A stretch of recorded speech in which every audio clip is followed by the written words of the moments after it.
अस्सलाम वालेकुम रहमतुल्लाहि बरकातहू। आज हम आए हुए मालेगांव शहर की एक ऐसी शख्सियत के पास जिन्होंने अपनी ज़िंदगी के 37 साल दुबई कंसल्ट के अंदर दुबई एम्बेसी के अंदर जिन्होंने सर्विस की और वहाँ पर अपनी पूरी ज़िंदगी लगाने के बाद रहने वाले ये हमारे मालेगांव शहर के अंसारी जफ़रुल्लाह हिदायतुल्लाह यहाँ रहे, मगर इनकी जो जॉब थी, सर्विस थी, टीचर है, और इन्होंने मतलब जो है तो दुबई कंसल्ट के अंदर दुबई एम्बेसी के अंदर 37 साल लगाया। और उसके बाद जब मालेगांव शहर वापस आए तो हमारे शहर के आमदार मुफ्ती मोहम्मद इस्माइल कासमी साहब के संपर्क कार्यालय से इन्होंने अरबी क्लासेस और इंग्लिश क्लासेस के ज़रिए मालेगांव शहर से बैरून ममालिक जाने वाले तलबा तलबात के लिए इन्होंने बेहतरीन फ्री में जो कोचिंग क्लासेस ली और उसके ज़रिए जो लोगों के अंदर जो तालीम इन्होंने दी है वो काबिल तारीफ़ है। और अरबी ज़बान में महारत रखते हैं। अरबी इन्होंने बहुत से जो तालिब इल्म थे उन लोगों को अरबी सिखाई। अरबी सिखाने के बाद वो लोग आज सऊदी, दुबई और दीगर ममालिक में जो अरब ममालिक में सर्विस पर है, आज वहाँ पर वो उससे फैज़याब हो रहे।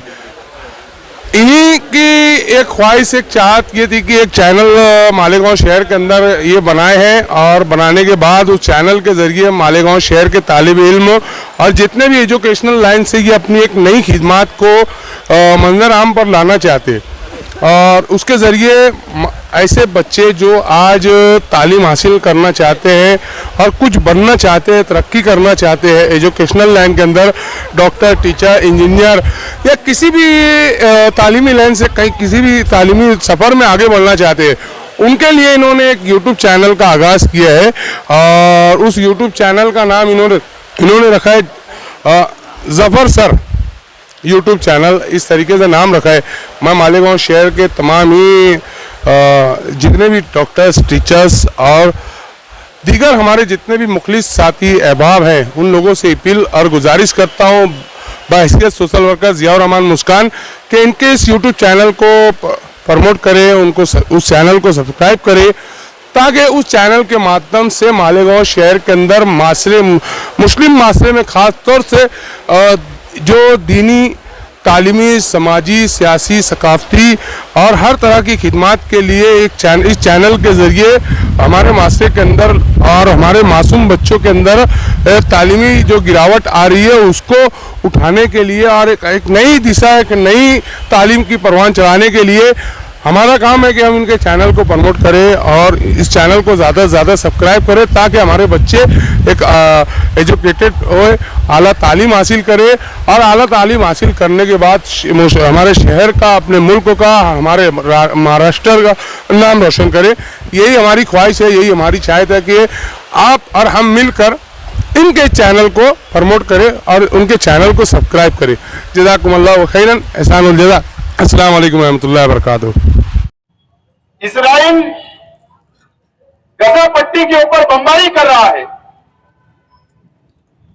दहशत फैला रहा है, आतंकवाद कर रहा है, लेकिन हमारे शहर से आवाज नहीं उठ रही। हम जिंदा कौम है, हम मुर्दार नहीं है। और हमको यहां एहतजाज दर्ज करना, इजराइल के खिलाफ, इजराइल की मुजम्मत में, इजराइल के आतंकवाद के खिलाफ आज का हमारा ये धरना और आंदोलन है। और हम लोग मेमोरेंडम आज देने वाले हैं।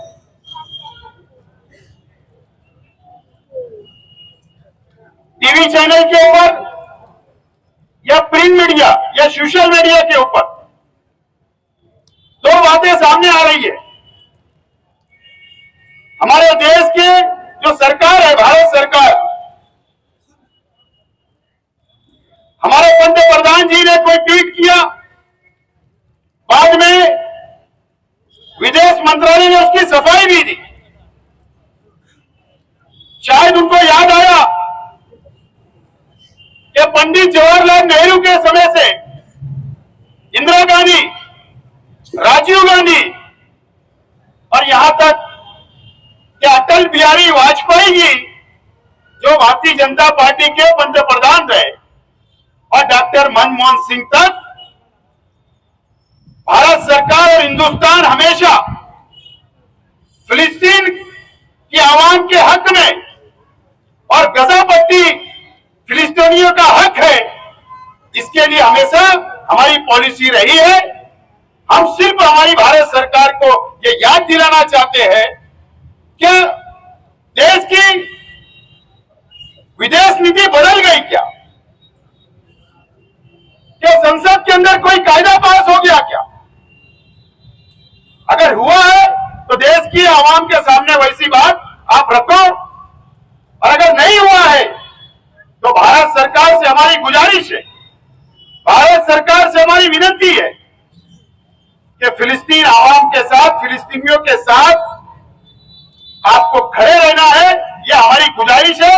यह मेमोरेंडम हम आज एडिशनल कलेक्टर के मार्फत राष्ट्रपति महोदय को देने वाले हैं। दोस्तों और साथियों, आतंकवाद की हमायत कोई नहीं कर सकता है। पूरी दुनिया के अंदर आतंकवाद की हिमायत कोई नहीं कर सकता है और ना हम करते हैं। लेकिन अगर कहीं एक बम फूट जाता है दुनिया में कहीं भी, अगर 5 लोग भी मर जाते हैं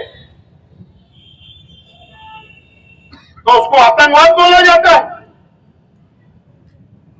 और इजराइल कई दिनों से मुसलसल गजा पट्टी के ऊपर बमबारी कर रहा है।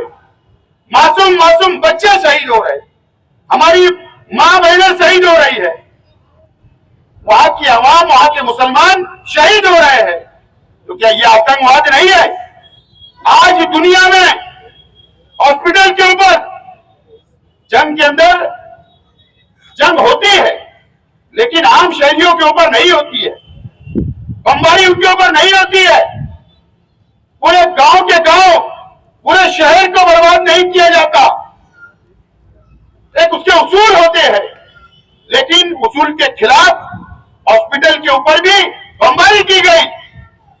500 से ज्यादा लोग वहां पर शहीद हो गए।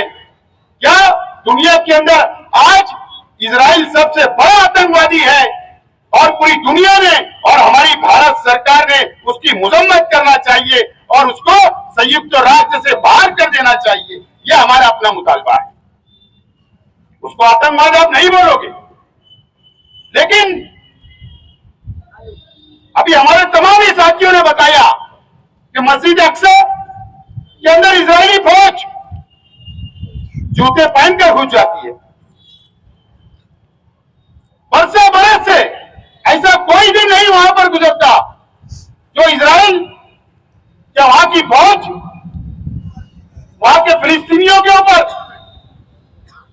जुल्म नहीं करती है। लेकिन अब तो हद हो गई, कोई बोलने वाला नहीं है, आवाज नहीं उठाई जा रही है। हमारी मुस्लिम कंट्री जितनी इस दुनिया के अंदर है, आज वो भी एक प्लेटफॉर्म पर नहीं आ रही। ये अफसोस आज हमको है। अगर आज हम एहतजाज कर रहे हैं और फिलिस्तीन आवाम के ऊपर, गजा पट्टी के ऊपर अगर आज बम बरसाए जा रहे हैं, तो हम आज अगर इजराइल की मजम्मत कर रहे हैं, अगर कोई दूसरा मुमालिक, अगर कोई भी समाज, कोई भी धर्म के मानने वालों के ऊपर अगर जबरदस्ती बमबारी करेगा तो हम उसकी भी मजम्मत करेंगे। ये इंसानियत की बात है, कोई समाज, कोई धर्म की बात नहीं है। ये इंसानियत बचाने के लिए, भाईचारे के लिए ये लड़ाई है। और मैं समझता हूं दुनिया के अंदर अलग अलग ममालिक के अंदर इजराइल की मजम्मत के अंदर एहतजाज हो रहे हैं, धरना आंदोलन हो रहा है, बड़े बड़े मोर्चे निकल रहे हैं। हमने एक छोटा सा यहां पर आज एहतजाज किया और हमारे यहाँ के प्रशासन से, चाहे वो पुलिस प्रशासन हो, चाहे यहाँ के महसूल डिपार्टमेंट हो, हमारा निवेदन भारत सरकार तक आप पहुंचाए। और हमने आज इसीलिए यहाँ पर हम लोग यहाँ बैठे हैं कि पुलिस डिपार्टमेंट की तरफ से, महसूल डिपार्टमेंट की तरफ से हमसे रिक्वेस्ट की गई कि आप मेमोरेंडम देने के लिए आप एडिशनल कलेक्टर ऑफिस ना आए, हम यहीं पर इंतजाम कर देते आज जुमा का दिन है, नवरात्रि का त्योहार चल रहा है, तो हमने रिक्वेस्ट कबूल किया। हमको हमारा शहर भी अमन रखना है, ये भी हमारी अपनी जिम्मेदारी है। कोई गलत पैगाम ना जाए, कोई गलत घटना ना कर दे, कोई सरपसंद कुछ ना कर ले, इसके लिए हमने ये फैसला किया कि यहाँ पर प्रशासन आया है और हमारा एहतजाज दर्ज हो रहा है। हमने दर्ज करवाया और हम आज प्रशासन को यही मेमोरेंडम देंगे और दुआ के साथ यहाँ का ये एहतजाज खत्म होगा। लेकिन इंसानियत के लिए और इजराइल के जुल्म के खिलाफ, इजराइल की मजम्मत में, इजराइल सबसे बड़ा आतंकवादी है, उसके लिए जरूरत पड़ने पर अगर बमबारी नहीं रोकी गई, अगर संयुक्त राष्ट्र के अंदर भी आवाज नहीं उठी और अगर बमबारी को नहीं रोका गया, तो जरूरत पड़ने पर इंसानियत बचाओ संघर्ष समिति के बैनर पर एक बड़ा मोर्चा, ये आंदोलन करने से भी हम नहीं चुकेंगे। यही प्रशासन को हम लोग बोलना चाहते। हमारी बात भारत सरकार तक आप पहुंचाएंगे, ये हमको अपेक्षा है। बहुत बहुत शुक्रिया। खुदा हाफिज।